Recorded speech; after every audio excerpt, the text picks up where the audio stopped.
Hi guys, this is my video submission for assessment task 2. The topic that I've been assigned to is men. What I'll do is I'll explain the slides to you and walk you through them, especially on the tables, because basically what I'll be saying is from the tables and from the graphs. So yeah, I'll just explain them to you, and it's pretty straightforward really. So with my first slide, it's my introduction one. So basically I've explained all the sources of data that I've collected. So a majority of the data did come from the ABS, Australian Bureau of Statistics, because a lot of data was collected from health surveys and questionnaires in the whole Australia and Victoria in 2011 and 12. So the consumption of foods, nutrients, macronutrient percentage intake in men were also obtained from the ABS. Also, a few implications such as obesity and type 2 diabetes in men were also collected from the ABS. I looked a little bit further into the implications of health from cardiovascular disease and death rates. This data came from the Australian Heart Foundation for Victoria and Australia. And also the NHMRC, obviously I got the recommended NRVs, macronutrient intake, and the food group serves from the Australian Healthy Guidelines. The Victorian statistics for overweight and obese males were from the Victoria State Government Health. And Diabetes Victoria, I obtained the prevalence rates of diabetes in Victoria as well. And the rest was from the Australian Bureau of Statistics. So if we're moving on to the second slide, it's basically the macronutrient percentage intake. So the ABS released the mean percentage intake in Australia and Victoria in 2015, but the data was actually in the years 2011 and 12. So along the rows here on the slides, we have the macronutrients and the recommended intake. Under it, and the columns are the age brackets, and I've broken it up into Australia and Victoria. Basically, along the rows, we have the intake for each age group. So if we start off with total fat and protein, they were within the recommended percentage ranges for Victoria and Australia. Same applied for also with Victoria and Australia. The carbohydrates did fall below the recommended intake. Saturated fat was higher than the percentage range, and the average fibre intake also fell below the requirements as well, which I chose to look at fibre as well. So then if we move on to the next slide 3, I'm looking at the nutrients and a few vitamins and minerals that are concerning and really important in males. So I chose to look at vitamin C, zinc, and sodium. Again, this data was from the Australian Bureau of Statistics for Victoria and Australia. So the table is set out as what it was like in the previous slide. So you've got the vitamins along the rows and the age groups along the columns for Victoria and Australia. And then we've got the average intake within those squares. The reason I chose zinc was because it's a big factor in fertility for men. It assists in sperm maturation, testosterone synthesis, and reducing oxidative stress. And also zinc was within the RDI and EAR in Victoria and Australia for all age groups, which is really good. Vitamin C protects against prostate cancer, and we know a lot of men suffer from prostate cancer, and the prevalence rates are really high, which is why I chose to look into it. So the intake was actually quite good. It was well above the EAR and RDI for all age groups across Victoria and Australia. Also, salt I chose to look at. It's not surprising, really. I mean, in all age groups across Australia and Victoria, it was above the UL and the AI. And it's because they're consuming a high amounts of processed foods and meats, and males tend to have an increased intake, obviously, of these. And also, it's obviously going to increase their risk of developing hypertension or even stroke or any cardiovascular disease related things. I mean, if we look at the next slide, we can see that I'll go more into detail about how many serves they're having for meats and discretionary foods as well. So in this next slide, so same thing again. Along the rows we have the food groups, and along the columns are the age brackets for Australia only.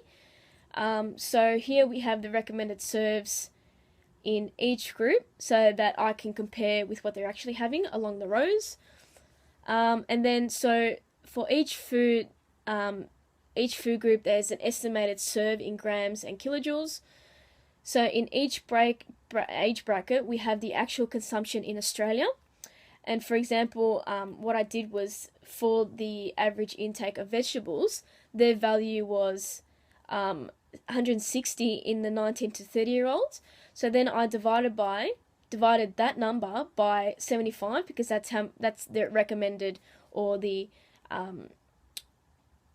recommended amount of how much a serve is for vegetables. So I divided that value, and it gave us 2 serves. So that age bracket only is consuming an average of 2 serves a day.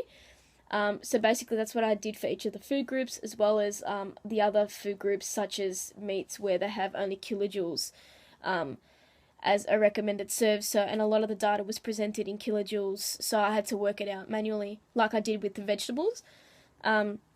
So once I did all that, you can see the amount of serves highlighted along the rows. So in the presentation, that's what you'll be able to see. And as a result, there were a low consumption of grains, dairy, fruit and veg compared to the recommended number of serves amongst all age groups. However, there was an overconsumption of meats, poultry, legumes, beans and discretionary foods compared to the recommended number of serves. And so if we look at discretionary foods, then... holy shit.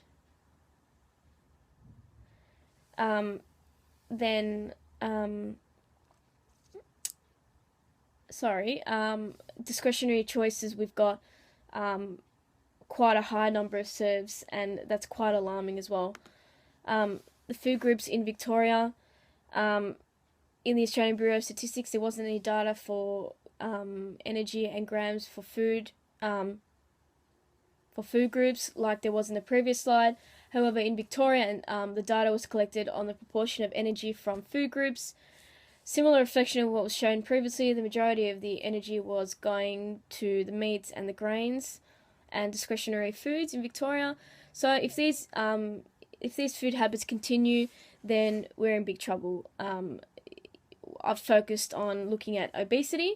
So the National Health Survey in the ABS found that 63.4% of Australians aged 18 and over were overweight or obese. Overall, 70.8% of men were overweight or obese in the same year. So figure 1 is just a visual of the increase of the rates over the years in men. So it's highlighted in blue and circled for this year in 2015. And the percentage of overweight or obese males were really high in 2015. Same thing again looking at Victoria. The statistics from the Victorian State Government in Figure 2 show that the predicted future number of the population being overweight or obese. So if we look at the circled bit, it was predicted, the predicted number last year for males was above, for those above 20 years old, in men was 1,647,779 men. And obviously if these lifestyle habits and dietary habits, whatever, continue, then it's fairly obvious that in 2025, their predicted values will actually hold their value as well. If we look at type 2 diabetes, we also have a increased risk of developing type 2 diabetes if this continues. And in 2014 and 15, 1.2 million people in Australia had type 2 diabetes, and it was found that more males, so 5.7%, had the disease.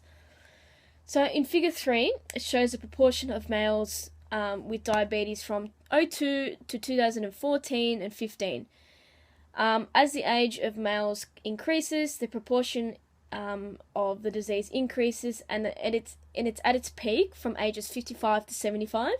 So more men will actually have diabetes in this age group than females. So obviously, the lines sort of continue together up until 55, and then males will break off and go higher than females, because obviously more males will have diabetes. The percentage of the population for males will have more, will be more from ages 55 and above.